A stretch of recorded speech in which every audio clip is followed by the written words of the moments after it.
ಸ್ನೇಹಿತರೆ ನಮಸ್ಕಾರ. ಮೇ 15 ನಾವೆಲ್ಲರೂ ಕೂಡ ಕ್ಯಾಲೆಂಡರಲ್ಲಿ ಮಾರ್ಕ್ ಮಾಡಿಟ್ಕೊಳ್ಬೇಕಾದಂಥ ದಿನ ಅಂತ ಹೇಳಿ ಅನಿಸ್ತದೆ.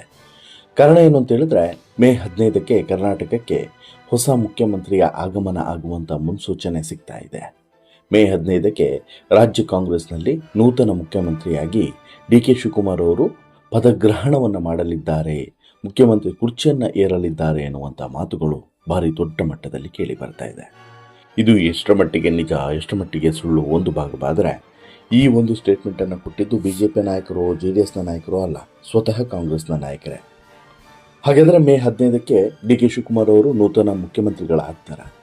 ಇದಕ್ಕಿರುವಂಥ ಸವಾಲುಗಳೇನು, ಇರುವಂಥ ಚಾಲೆಂಜಸ್ಗಳೇನು, ಹೈಕಮಾಂಡ್ ಮತ್ತು CM ಸಿದ್ದರಾಮಯ್ಯನವರು ಜೊತೆಗೆ ಡಿ.ಕೆ. ಶಿವಕುಮಾರ್ ಅವರ ನಡುವೆ ಆದಂಥ ಮಾತುಕತೆಗಳೇನು, ಎಲ್ಲವನ್ನು ಕೂಡ ಒನ್ ಬೈ ಒನ್ ನೋಡ್ತಾ ಹೋಗೋಣ. ಅದಕ್ಕಿಂತ ಮುಂಚೆ ನೀವಿನ್ನೂ ಕೂಡ ನಮ್ಮ ಚಾನಲನ್ನು ಸಬ್ಸ್ಕ್ರೈಬ್ ಮಾಡಿಲ್ಲ ಅಂದರೆ ದಯವಿಟ್ಟು ಕೂಡಲೇ ಸಬ್ಸ್ಕ್ರೈಬ್ ಮಾಡಿ ಸ್ನೇಹಿತರೆ. ಹೌದು, ಮೇ 15ನೇ ತಾರೀಕಿಗೆ ರಾಜ್ಯಕ್ಕೆ ನೂತನ ಮುಖ್ಯಮಂತ್ರಿಯಾಗಿ ಡಿ.ಕೆ. ಶಿವಕುಮಾರ್ ಅಧಿಕಾರವನ್ನು ವಹಿಸಿಕೊಳ್ಳಲಿದ್ದಾರೆ ಎನ್ನುವಂತಹ ಮಾತನ್ನು ಈಗಾಗಲೇ ರಾಮನಗರದ ಶಾಸಕ ಇಕ್ಬಾಲ್ ಹುಸೇನ್ ಭವಿಷ್ಯವನ್ನು ನುಡಿದಿದ್ದಾರೆ.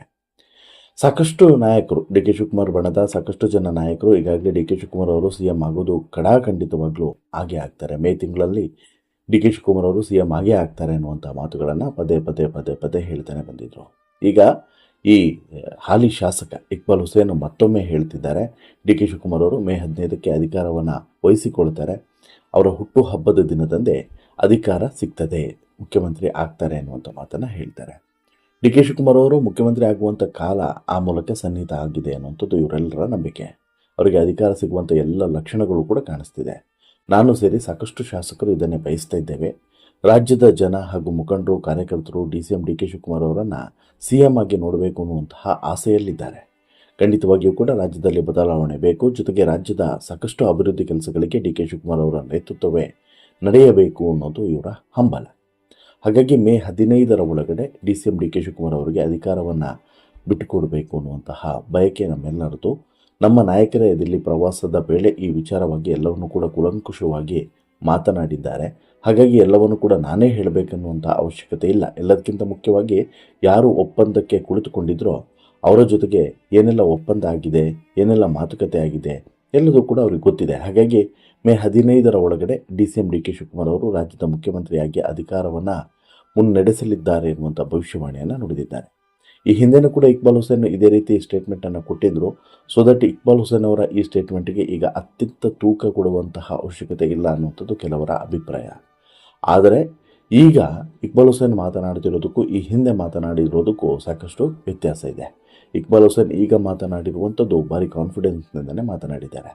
ಹಾಗೆಯೇ ಈಗಾಗಲೇ ನಿಮಗೆ ಗೊತ್ತಿರೋ ಹಾಗೆ ಸತೀಶ್ ಜಾರಕಿಹೊಳಿ ಮತ್ತು H. ಮಹದೇವಪ್ಪನವರು ದೆಹಲಿಗೆ ಹೋಗಿ ಅಲ್ಲಿ ಹಿರಿಯ ನಾಯಕರನ್ನು ಭೇಟಿ ಮಾಡಿದ್ದಾರೆ. ಇದರ ಬಗ್ಗೆಯೂ ಕೂಡ ಇಕ್ಬಾಲ್ ಹುಸೇನ್ ಹೇಳ್ತಾರೆ, ಹೌದು, ಹಿರಿಯ ನಾಯಕರು ಸಹಜವಾಗಿ ಹೋಗ್ತಾರೆ, ಭೇಟಿ ಮಾಡ್ತಾರೆ. ಹಾಗೆಯೇ ಅವರ ಕೆಲವೊಂದಷ್ಟು ಬೇಡಿಕೆಗಳನ್ನು ಕೂಡ ಪಕ್ಷದ ಮುಂದೆ ಇಡುವಂಥದ್ದು, ಜೊತೆಗೆ ರಾಜ್ಯದಲ್ಲಿ ನಡೀತಿರುವಂತಹ ಸನ್ನಿವೇಶಗಳನ್ನು ಕೂಡ ಇಡುವಂಥದ್ದು ಎಲ್ಲದೂ ಕೂಡ ಮಾಡ್ತಾರೆ. ಅದೇನು ಅಷ್ಟು ಈಸಿ ಅಲ್ಲ, ಮಾಡ್ತಾರೆ.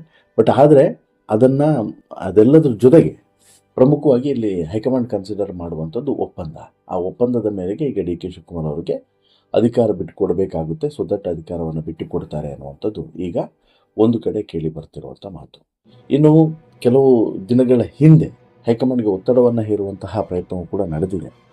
ದಾವಣಗೆರೆ ಮತ್ತು ಬಾಗಲಕೋಟೆ ವಿಧಾನಸಭೆ ಚುನಾವಣೆಯ ಫಲಿತಾಂಶ ಬಂದ ಬಳಿಕ ಒಂದಷ್ಟು ಬದಲಾವಣೆಗಳು ಕಾಂಗ್ರೆಸ್ಸಲ್ಲಿ ಆಗಲಿದೆ ಅನ್ನುವಂಥ ಮುನ್ಸೂಚನೆಯನ್ನು ಈ ಹಿಂದಿನ ರಾಜ್ಯದ ಉಸ್ತುವಾರಿಗಳು ಕೊಟ್ಟು ಹೋಗಿದ್ದರು. ಅದಕ್ಕೆ ಪೂರಕವಾಗಿ ಈಗ ಉಪಮುಖ್ಯಮಂತ್ರಿ ಡಿ.ಕೆ. ಶಿವಕುಮಾರ್ ಮತ್ತು ಸಹೋದರ ಡಿ.ಕೆ. ಸುರೇಶ್ ಅವರು ದೆಹಲಿಗೆ ಹೋಗಿ ಒಂದಷ್ಟು ಹಕ್ಕನ್ನು ಮಂಡಿಸಿ ಬಂದಿದ್ದಾರೆ, ಒಂದಷ್ಟು ಗಡುವನ್ನೂ ಕೂಡ ಕೊಟ್ಟಿದ್ದಾರೆ. ಕಾಂಗ್ರೆಸ್ ಹೈಕಮಾಂಡ್ ಇದಕ್ಕೆ ಯಾವ ರೀತಿಯಾದಂಥ ನಿರ್ಧಾರವನ್ನು ತೆಗೆದುಕೊಳ್ಳುತ್ತದೆ ಎನ್ನುವಂಥದ್ದು ಈಗ ಗಮನಿಸಬೇಕು. ಹಾಗೆಯೇ ಬೇರೆ ಬೇರೆ ರಾಜ್ಯದಲ್ಲಿ ಏನೇನೆಲ್ಲ ಆಯಿತು ಅನ್ನೋದನ್ನು ಗಮನಿಸಿರುವಂಥ ಹೈಕಮಾಂಡು ಕರ್ನಾಟಕದಲ್ಲೂ ಕೂಡ ಅಂತಹ ಬೆಳವಣಿಗೆಗಳು ನಡೆಯಬಾರದು, ಡಿ.ಕೆ. ಶಿವಕುಮಾರ್ ಆ ರೀತಿ ಭಿನ್ನಮತವನ್ನು ಸ್ಫೋಟ ಮಾಡಬಾರದು ಅನ್ನೋದು ಕಾರಣಕ್ಕೋಸ್ಕರ ಬೆಣ್ಣೆಯಲ್ಲಿ ಕೂದಲು ತೆಗೆಯುವಂಥ ಕೆಲಸವನ್ನು ಕೂಡ ಮಾಡ್ತಾ ಇದೆ.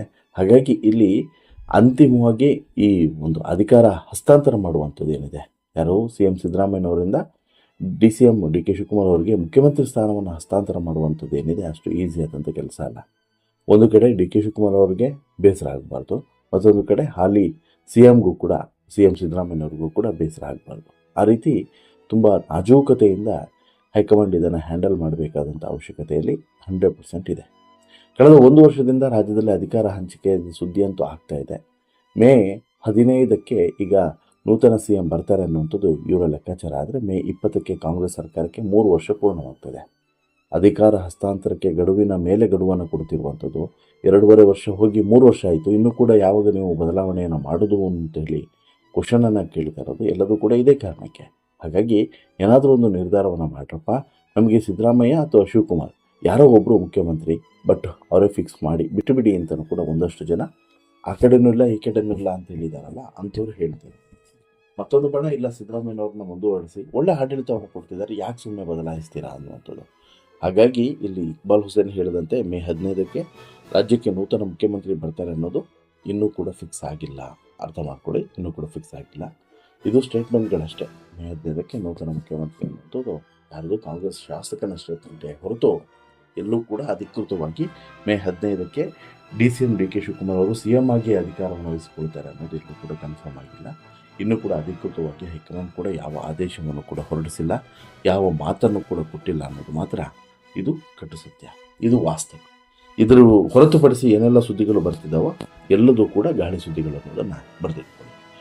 ನಿಮಗೇನಿಸುತ್ತೆ ಸ್ನೇಹಿತರೆ, ಮೇ 15ಕ್ಕೆ DK ಶಿವಕುಮಾರ್ ಅವರು CM ಆಗಿ ಅಧಿಕಾರವನ್ನು ವಹಿಸ್ಕೊಳ್ಬೇಕಾ ಅಥವಾ ವಹಿಸ್ಕೊಳ್ಬಾರ್ದಾ? ಸಿದ್ದರಾಮಯ್ಯನವರೇ ಕಂಟಿನ್ಯೂ ಆಗಬೇಕಾ? ನಿಮ್ಮ ಅಭಿಪ್ರಾಯವನ್ನು ಕಮೆಂಟ್ ಮಾಡಿ ತಿಳಿಸಿ. ಜೊತೆಗೆ ಈ ಸ್ಟೋರಿ ಇಷ್ಟ ಆಯಿತು ಅಂತ ಹೇಳಿದ್ರೆ ಲೈಕ್ ಮಾಡಿ, ಶೇರ್ ಮಾಡಿ, ಚಾನಲ್ಗೆ ಸಬ್ಸ್ಕ್ರೈಬ್ ಆಗೋದನ್ನು ಮರೆಯಬೇಡಿ. ಧನ್ಯವಾದ.